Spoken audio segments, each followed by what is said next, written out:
The last few months, we've been, myself and Karthik especially, so we've been doing some technology due diligence for private equity to make their investments decisions on the manufacturing utility companies. The primary driver of the companies is not digital, but you know, but when we added that AI maturity, aspect as one of the key element to think about the future, whether the AI investment, what stage they are. They're in the bottom of the funnel, already made it, and that's not delivering value, or they made it and the value is not realized yet, and they are thinking about making it.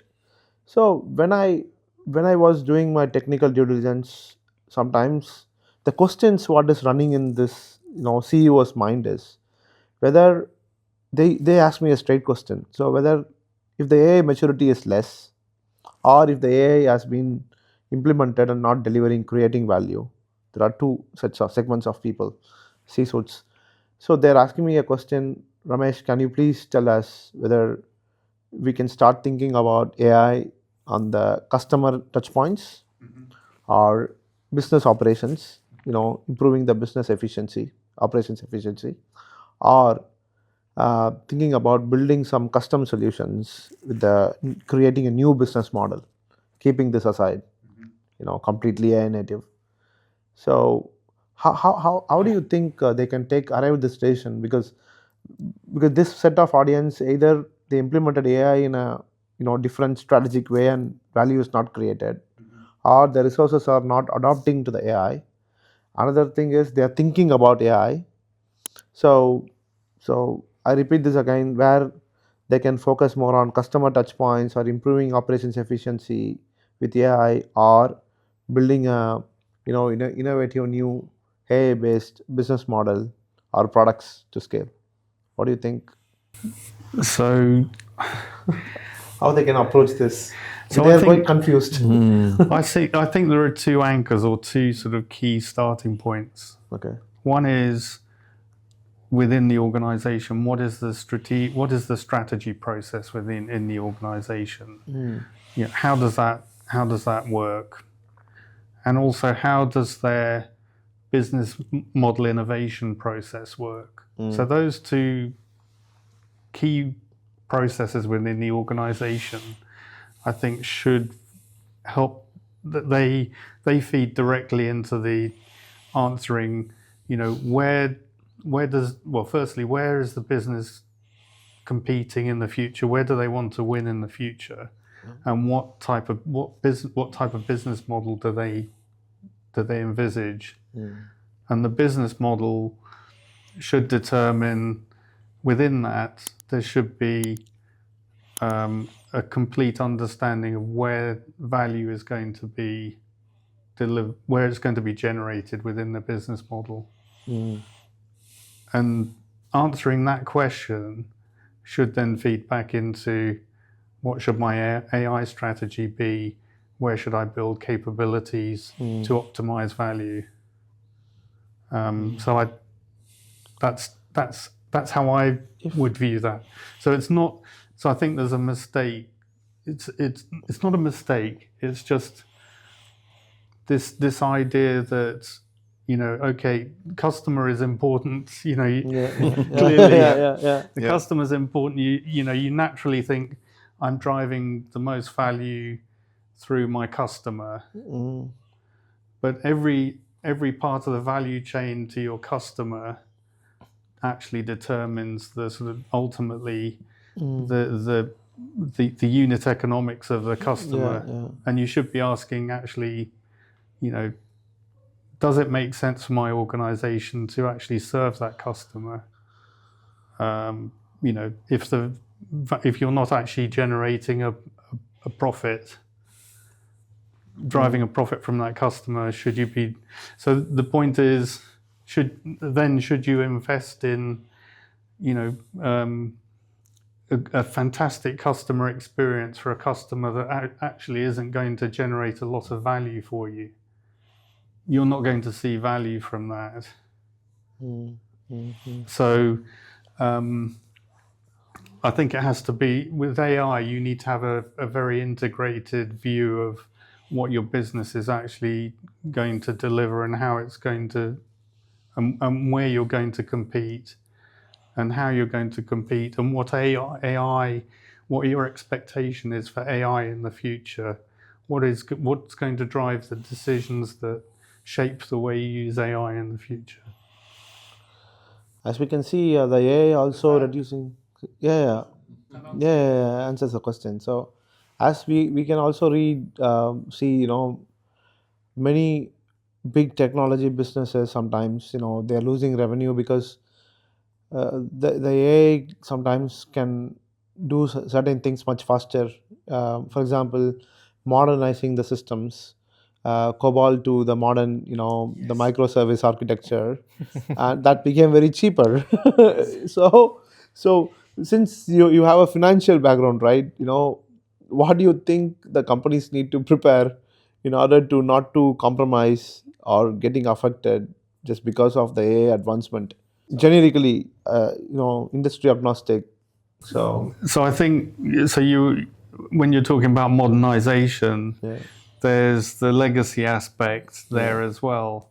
And many organizations have been putting off a decision around actually modernizing because in some cases they have 20 man years worth of code invested in, sort of COBOL code in that, invested in that platform, and the idea of moving off that platform onto a new platform is something that they think it just doesn't make sense until the cost of maintaining that platform is so sky high, and is going to just grow exponentially into the future. So then at that point they engage a consulting firm to then work out how to transition from the COBOL code to a new AI native platform.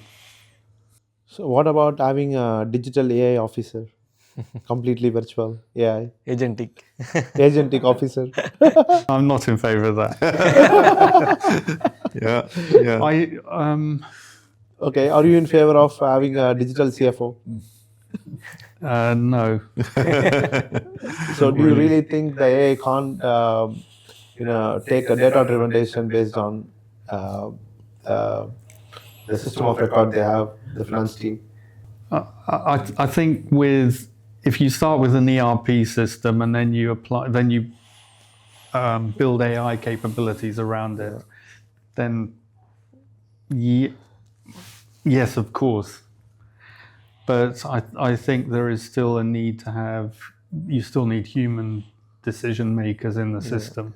And I think ultimately organizations will be, so I like this idea of a model-based organization, so model-based system engineering, and the idea of AI models, integrating those into the organization.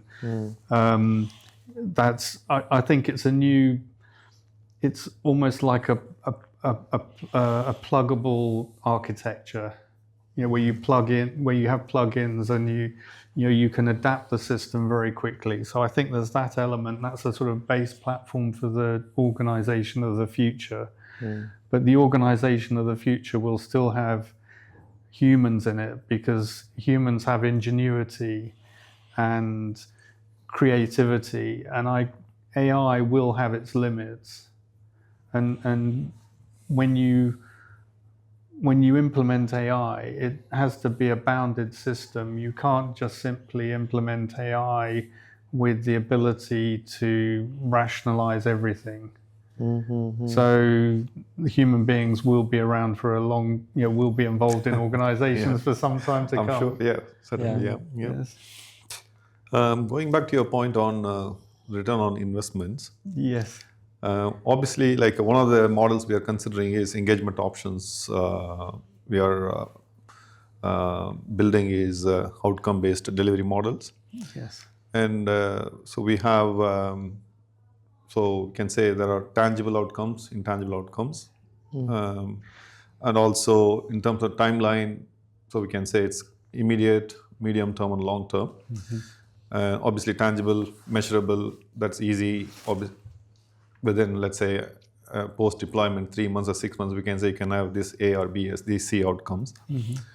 What would be your suggestion to position ourselves or put in a structured way in terms of intangible and also medium to long-term benefits for the C-suite to consider if we approach with the outcome-based engagement model for any transformation projects? The intangible part, I think, it's still going to be proposition based. So there's always going to be a discovery element to that. Okay. Yeah. To that engagement. Yes. And I think that's an important way of actually working with partners with C-suite in the future, because actually I think in some ways it's a sort of a service model. You're providing a long-term service with benefits based on decisions being made at a point in time. So I think there are two ways you can do that. Either having going back to my love of strategic roadmaps, you can start with a strategic roadmap, which I think would be, with intangibles, there are intangibles on strategic roadmap. There are things that you will need to look at some point in the future. So I think it makes sense to have that sort of, you need to create a basic understanding where you're going to be involved and at what point, and have that roadmap. And I think that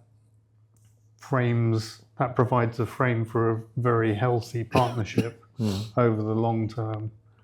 And then just have some a policy maybe around how, what decisions are made and how you actually respond to those requests. Okay. Yeah. Yeah. And where you get involved. So, and then the second one is, on a case-by-case basis, if there's an intangible that needs some kind of framing to crystallize the outcome, you get involved on that basis. Yep. Okay. So I think I would think there are two ways of approaching that. Okay. Yeah, that's great. Excellent. Thank you. Obviously, your recent work involves around clients in the energy transition, that kind of theme. Yes. So I was at the meeting this morning, organized by University of Manchester. We had speakers from NVIDIA and as well as Microsoft sharing their some of the products and initiatives towards energy transition, net zero. I think the speaker from Microsoft told me that they were carbon neutral since 2012, and they are approaching towards the net zero, or at least they set the target of achieving net zero by 2030. Obviously, that's a very big global brand, and they are kind of proactively setting this agenda and then becoming an example in that sector. So the organization that you're interacting with in that particular space of energy transition discussions, so how are they all placed in the UK? So obviously, globally, agreed target is net zero by 2050, and then obviously some countries like India set it as 2070 or 75. And then where are these enterprises in terms of what is their kind of appetite or proactiveness in terms of setting that net zero achievement even earlier, and then implementing ideas and frameworks on the ground to achieve that. So what is the general trend or in the UK market at the moment towards net zero? Well, so in terms of BP, I think they've taken a step back from where they were a few years ago, and they backtracked in terms of their commitment to net zero. I think there are other organisations that are certainly doing a similar thing. I think globally, the fact that Trump administration doesn't believe in climate change is also a factor. But most organizations in the UK, I think most organizations are trying to keep in step with the government policy on net zero. That's really good. Yeah. How the sense of AI implementation in London compared to New York or any other cities in the US? So I think it's so. London is, I think, slightly more governed by English culture.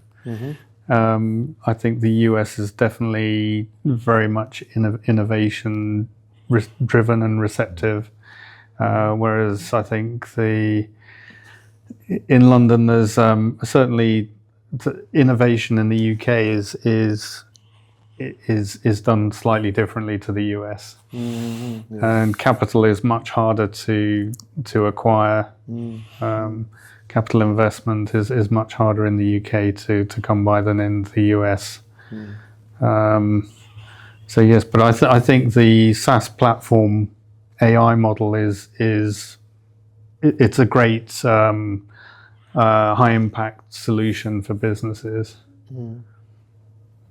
And economically it makes sense. It's a good way of driving value for businesses. Actually, that's a point though. So what is your view in terms of platform-based businesses and the impact of AI? It's huge. Just because if someone is doing transactional softwares, for example, storing some data, manipulating it, so agents can do it better. And we are also noticing that some of the SaaS products, people are going and having a demo, taking a screenshot and feeding it to cloud and building it on their own rather than paying subscription. In fact, we onboarded 3 interns recently in Manchester. One of the intern was looking at, I don't want to mention the name of the project management tool, but he was just looking at the Kanban board, I used to have. And then it said, oh, I built, one on my own. So in next, 6 hours, he built one and he started using it. I can see the plugin in the popped up in his Google Chrome, and he started logging his time, and everything. I think one side it became a cheaper commodity. So in another side, where the proprietary driven, storage, manipulations and stuff, right? For example, healthcare industry, it has a lot of regulation. You can't just go and launch something next day. So it have to go through the MHRA and other risk and assessment and guidelines. So that's there. If you look at in another side of it, we are actually, one of our client offered us opportunity to co-create the next product, because we initially built this product in 2019 and the business valuation went like multi-million dollars with very fraction of investment. It's a B2B SaaS business.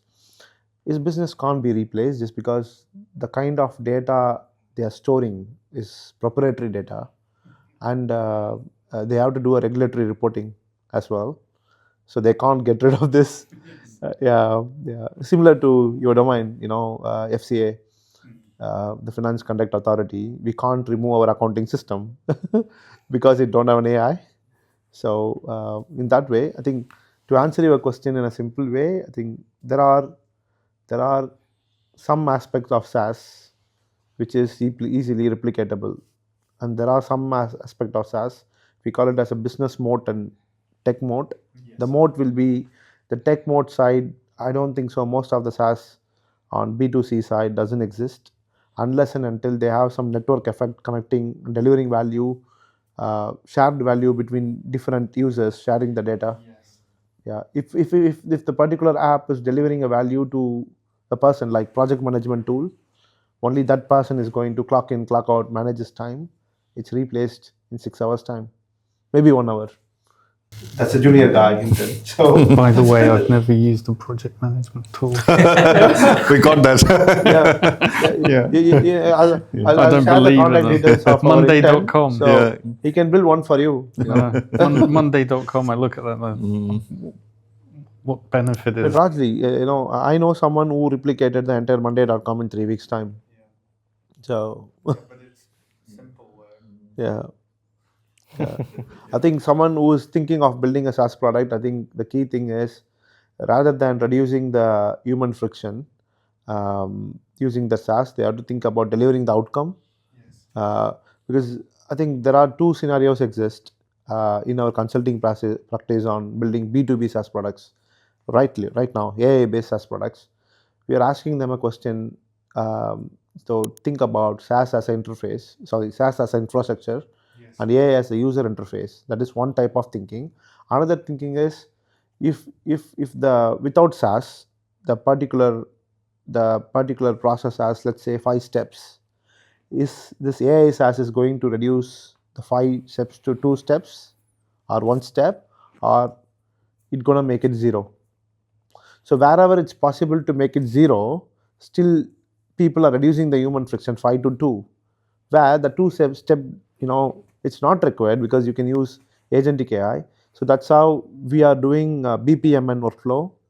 So where the human need to be in the loop, where AI need to be in the loop, and where the existing systems need to be in the loop, because these systems are system of records, system of engagement, and system of intelligence, hierarchy of systems.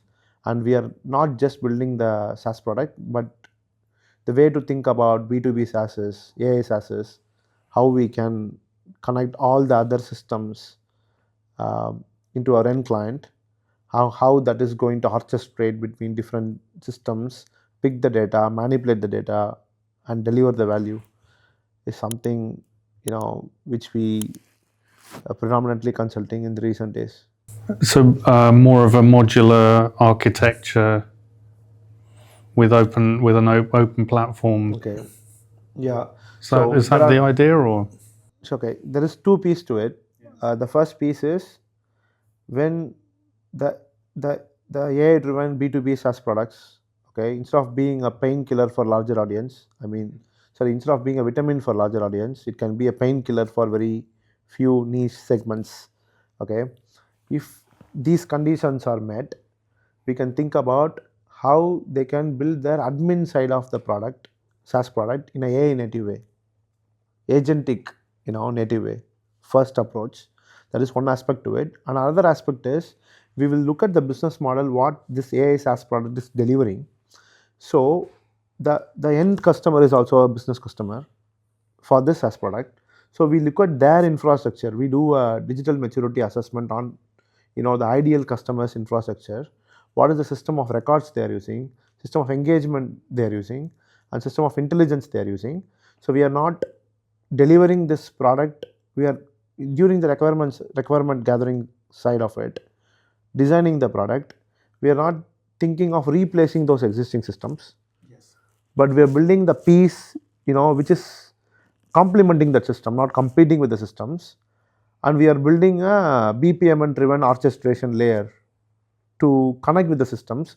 So even the business customer will feel like, oh my god, these guys are not replacing my humans, not replacing my existing systems, but they are complementing with the core technology, AI driven technology, which sits on top of the existing systems. These are some of the thinking pattern which we are using, and we have seen some success as well. So is that like a utility layer with different microservices Yeah. and AI providing specific capabilities? Yeah, because sometimes what happens, some of the SaaS founders, they come to us to build the app. They have deep industry expertise. Yes. Sometimes they are technology leaders themselves, but the strategic bit of it, like what we discussed, is missing because they're competing with the existing system. What they have, like 30%. For example, someone has a system of record, SAP. The 10% of the work already done by SAP, they are rebuilding it in their app. That's not required. So you can deploy agents, or you can do some innate and automation workflows. You can have a that's the reason when we design the requirement, we design in a way by understanding the existing systems and how this product can complement that system rather than replacing it. There are some products. The last week we got one requirement and not sign an agreement with the client, but it's a co-creation. We're exploring that options where Um, Sometimes the AI native SaaS can replace the existing SaaS, what the customer is using. It can be on the system of record, it can sit on system of engagement or intelligence. It can completely replace it. The amount of time it takes for them, it's a basically emotional attachment, because they can't, if they want to rebuild, if they want to add AI to it, AI will sit on top of it, not AI inside the product everywhere.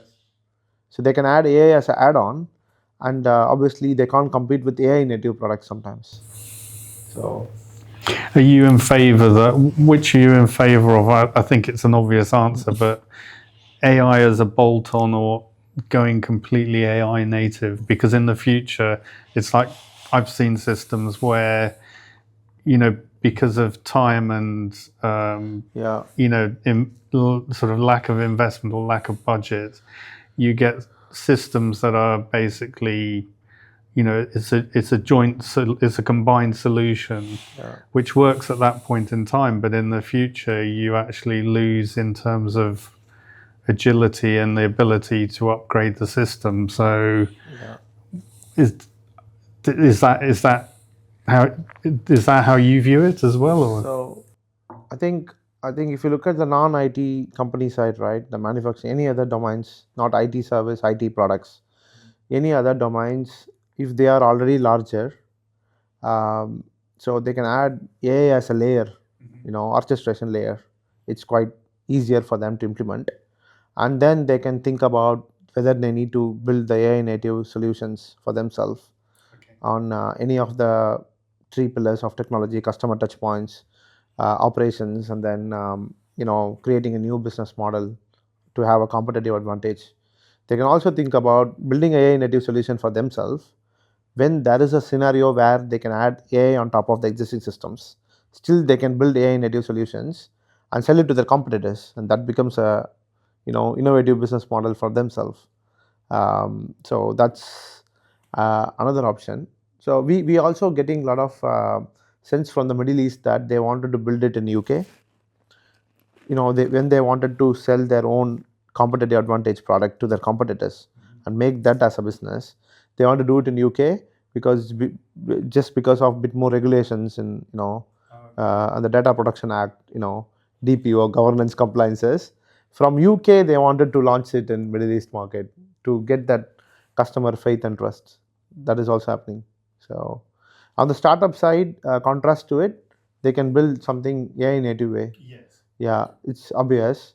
By enterprise side, it's their choice whether they're going to make a new system. What is the mindset of their resources? How is that decision? What's the decision driven by, though? Is it is it about integrating with within a mission critical process, or some other? I mean, what do you tend to see driving that decision to include AI as an orchestration layer on top of an existing system? So we use Zugari window to categorize that. For example, like low effort, high result. Something is high effort, high result, we deprioritize. Most of the low effort, high result comes from the customer touch points side of it, and some of the leaders are very reluctant to implement AI into the business operations, just because the human mindset, they started getting a sense that AI is replacing them, then complementing them. Obviously, some workflows can be zero, but intentionally we are making 5 to 2 steps. Rest of the two, even there is no regulatory requirement to make human review it, we still make human review it. By doing that trial and error, what we found is most of the time the human can create a judgment, but AI can just complete the task based on the judgment, or it can give assistant to the judgment. That is what we are thinking, where the world is leading. I think Bhaskar has seen something, few got some tremendous experience in the healthcare industry. Oh, in the medical Yeah, in the medical industry. Yeah, so definitely, given that industry is very risk averse at the moment, still definitely it wants human in the loop. I think for the immediate foreseeable future, I don't think that's going to change the health sector. But there are certain sub-verticals within the health sector, which is data rich. So there we can see the AI models are, the accuracy level, the prediction level is improving day by day. Like especially where we have rich digital data and radiology, imaging, and some of the diagnostic areas. So whereas where it involves a lot more, obviously human body is a much more dynamic, it's an interplay of complex systems. We don't have continuous data points of all the human systems and organs. So that way we are far, far away from kind of where AI is going to completely kind of take care of the human body's, how it works. So, but I think we will make progress. But at the moment, as it stays, so definitely the back-end functions of the healthcare systems, to great extent, we can see the AI being deployed. And also certain aspects of clinical aspects where digital data is very rich, where you get a standardized, good quality data. So you can see the AI models are maturing, and that's giving more confidence. Because in certain parts of the world, we still have a shortage of doctors, and that means there's a lot of waiting list and delays in getting these images reviewed and reported. So that's where this is complementing. And also in the developing and the low and middle income countries, there is a lot of gaps in the health systems. So remote care delivery, etc. That place again, we can see the technology really helping. So it could be a case of like dermatology-based diagnostic remotely, and obviously we have a lot of variables coming in. Again, it is picking up a lot more vital parameters with the existing sensor technology. But again, coming back to this critical point, I attended one event at the Wellcome Trust on digital twins. So the Royal Society of Medicine, sorry, yeah. So because at the moment we can build a digital twin of a human being, but at the same time still we are not getting live 24/7 markers or data for all the human systems yet. So that is a challenge, and as well as that is a kind of scenario as of now. So maybe as we go along, and we might get improvements in sensor technology that gives a lot more non-invasive way of measuring all the body signals and biomarkers, etc. So I'm optimistic, but we have a long way to go in the healthcare. Yeah. Yeah.